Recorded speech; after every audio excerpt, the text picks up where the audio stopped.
Thank you very much. Good morning, everyone. There are some slides. There will be some slides in a moment, hopefully. Do I need to press a button? Let's see. Yeah, that works. Great. Morning, everybody. I understand some of you have had a busy few days already. It certainly looked like it was pretty productive from the first presentation, so that's a good start. It's a pleasure to be here today. Just want to say thank you very much to Katja for her very kind invitation to have me come and share some thoughts with you on the state of the Open RAN market. I've got a few slides, not too many, and then I know we're going to have some great discussion with Stefan and Shamik.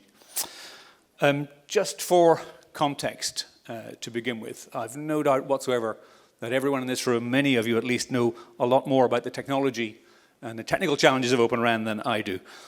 That's not why I'm here. As an analyst, my job is to try to understand what's happening in the market, what are the forces and the trends shaping the development of the market. In our research, we as Appledore have tended to refer to Open RAN as a movement rather than a technology. It's not always something everyone agrees on, but it's important from our perspective. And we do that because we believe that the goals of Open RAN are not limited to how to solve a technical problem, but how to solve structural, organizational ones, and arguably even political ones. Interesting. I'm not the first person to mention politics this morning, so I'm glad to be following a trend that's already been set. When we talk about the Open RAN market, our view is it's not a market of ideas or technologies or architectures. It's ultimately a market of buyers and sellers and deals. It's what I like to call the 4 Ps. I've been through enough pilots, POCs, and beauty parades to know that none of it matters unless there's a purchase order at the end of it. The Open RAN cause has multiple drivers. It always has had multiple drivers. We can't ignore the influence of geopolitics or economic recession, pandemics. They all have an effect on what we do over and above the technology.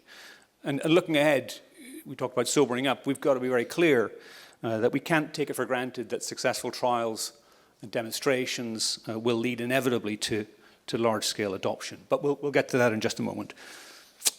With that introduction, what's happening in the Open RAN market?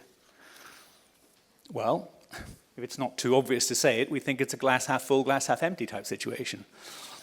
The big number in the middle really illustrates, and the fact that it's in the middle, illustrates 2 perspectives on the state of the Open RAN market.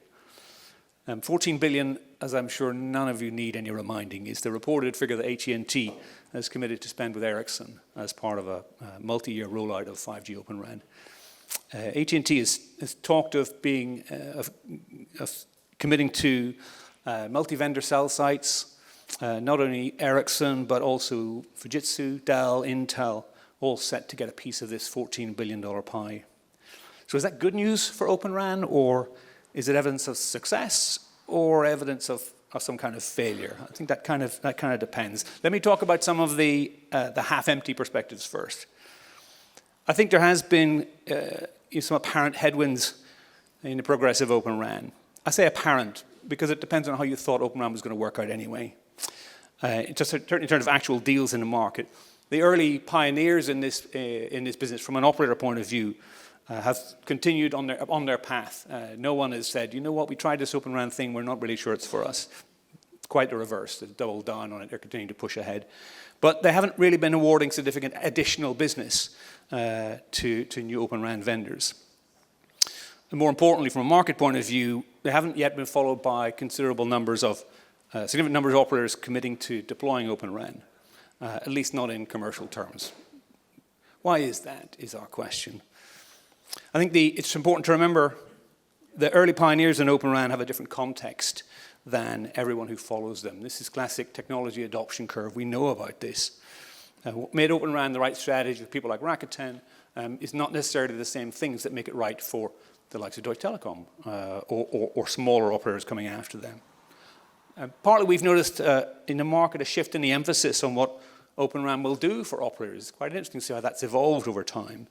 In the early days, The promise of Open RAN was predicated on things like networks that would be much lower cost to build and operate. Greater speed and agility in the and innovation in the supply chain, diversity, breaking out of the tyranny of G cycles every 7 to 10 years. We're hearing a bit less emphasis on those things. I think it seems like operators are directing Open RAN more towards things like rural deployments. In part, that's to do with government subsidies for connecting unconnected and underserved parts of nations, or for urban infill type environments. Again, solving capacity issues in urban environments. Or there are, again, supporting government initiatives explicitly to fund Open RAN as part of efforts to create in-region or in-nation alternate vendors. Energy's already mentioned this morning. That is a clear concern right across the industry, and Open RAN, I think, gets a bit of a boost from that as well. But it wasn't really one of the focus points when Open RAN began.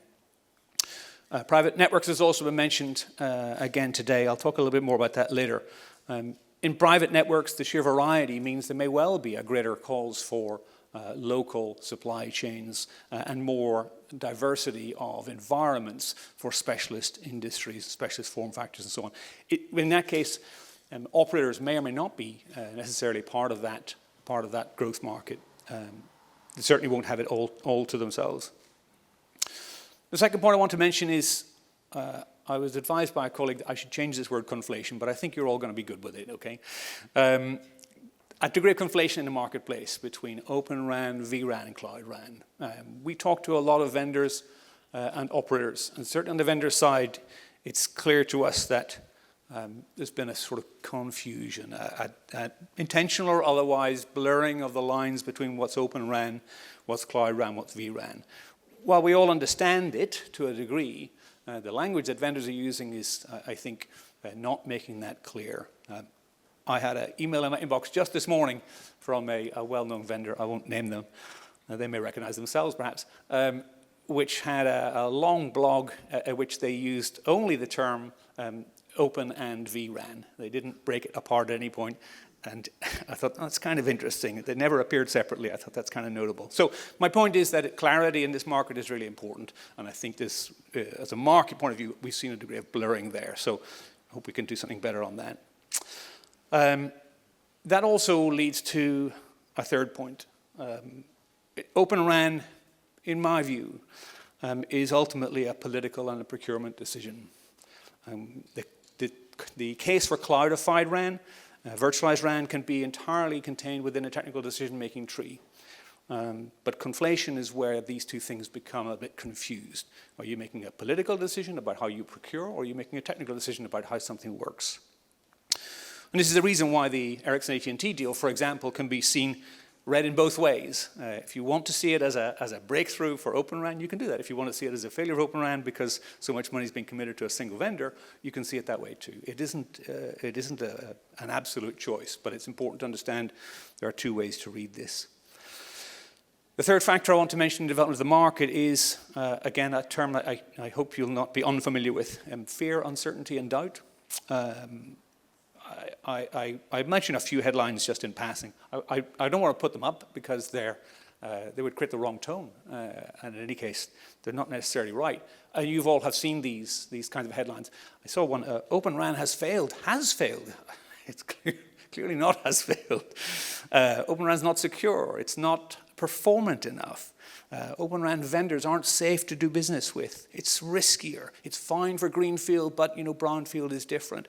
These are all the sort of things that we see in the marketplace being put out there. It's not just scaremongering. There is some degree of truth in these things. But at the same time, the evidence is that these things are being overturned and challenged one by one. I've said in many presentations with operators proceeding positively, cautiously, but positively with Open RAN and reporting themselves to be very happy with results. The idea that Open RAN is less secure than anything else, I think, is rapidly disappearing into the rearview mirror.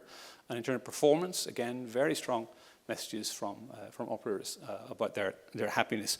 There's always a way to go, but that's the nature of our industry. So let me turn to the glass half full side of things. First is the recognition the sheer recognition by particularly traditional incumbent vendors that Open RAN just can't be ignored. It doesn't make sense to call Open RAN a failure and at the same time change your roadmaps to bend towards what it offers. As I mentioned, the operators themselves are recognizing, all around the world that this is important to invest in. I noticed that 10% of the world's mobile operators are members of the O-RAN Alliance. It would be a mistake to think that means 90% have no interest in Open RAN. What it means is they don't need an active role in shaping the standards. They will still be ultimate beneficiaries of it. I think that's quite important.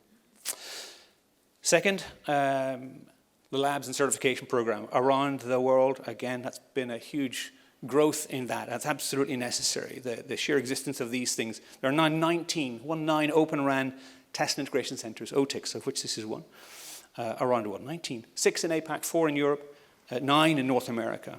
I noticed that Verizon in February, Verizon not been always that positive on Open RAN.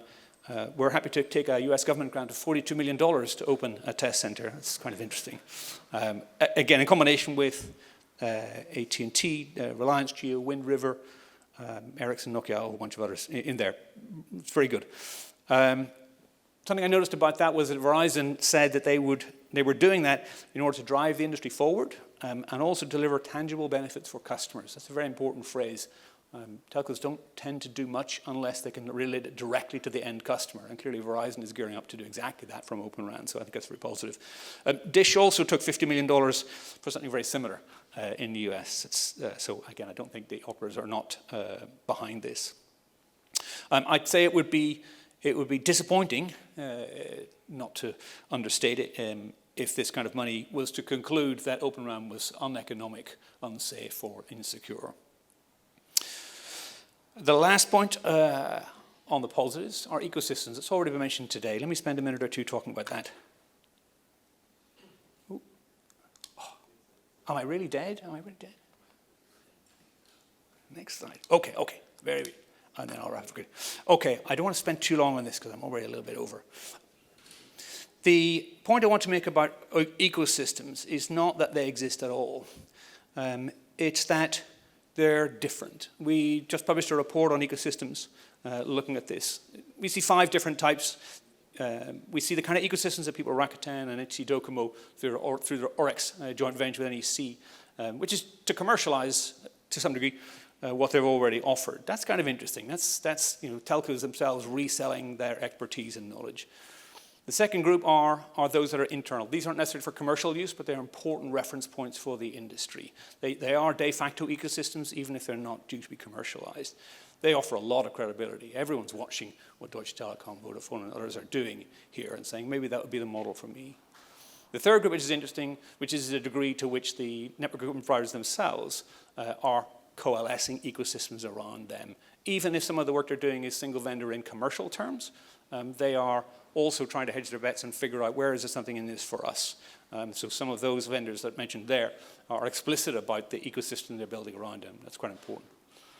The fourth group are the traditional, IT vendors, strong IT vendors. This really matters because these groups, these companies as well, already have immense amounts of trust and momentum in the marketplace. And they are also attracting around themselves, gathering around themselves, galvanizing ecosystems. I think that's an important vector, important center of power and influence in our market and development of Open RAN, the extent to which these companies themselves become part of the decision-making process. Okay, the last group are the public cloud companies. I think in reality they're pretty neutral on Open RAN as Open RAN, but they certainly have an interest in getting more workloads into their environments and using their AI processing, data analysis, and other tools. Okay, I'm not going to take too much more time. I know there's a lot more to get through. So let me just mention a couple of things in terms of looking ahead. I think we already know in this room that we probably passed peak RAN in spending terms about maybe 1 or 2 years ago. All the big vendors are reporting flat to slightly negative revenues. I wouldn't worry too much about that for Open RAN. Our prediction was always that Open RAN was going to be a displacement activity. It was going to, over time, become a substitution for whatever was being spent in RAN. And a lot of that would be spent with incumbent vendors. That's just a practical reality. We still think about 70% of what's called Open RAN is going to be spent with the usual suspects. But I think this also, looking at the market in this way, still illustrates some of the challenges that we have in the market. The first is that Open RAN is still a highly cyclical market. It's still tied into that sort of generational change and that refresh cycles that operators already have. The big disruption there was, the mandates from governments to remove Chinese vendors. That interrupted the conventional cycles and has thrown a lot of the balls up in the air and created opportunity.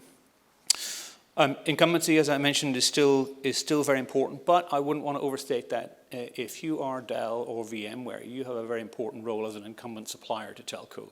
And open and disaggregated RAN means that more people get to influence that decision rather than it just being a Nokia, Ericsson, or someone in option C.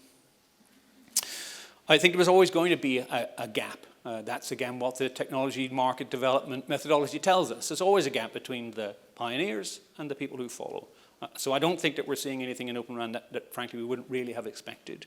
I think that we are gearing up for a second wave in the development of Open RAN. Part of that is through the additional market growth opportunities. Private networks, as mentioned, it's very important, and also the ongoing substitution. I think what's really important is that Open RAN becomes not just a version of RAN, but a market that works in a different way. In fact, opens up the multiple sub-markets that it represents. I think this is part of what will unlock the real value for operators. Silicon innovation is still producing meaningful changes in power and performance every 12 to 18 months. Software moves faster than hardware in development terms, and the pace of AI innovation is just off the chart. There's no way the operators can possibly harness all of that and make it work to the beat of the G cycle. They've got to break it apart and innovate frequently and often. So this isn't just a technology strategy. As I say, our view on the market development is that it's every bit as much to do with procurement, policy, and vendor management, not just technology.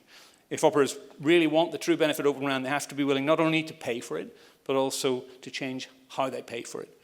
I think the investments by operators in open labs, such as i14y lab, are great signs that this is beginning to happen.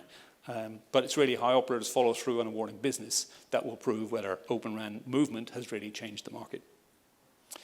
Thank you very much for your time. I look forward to discussing this further with you over the next day and with Stefan and Shamik. Thank you.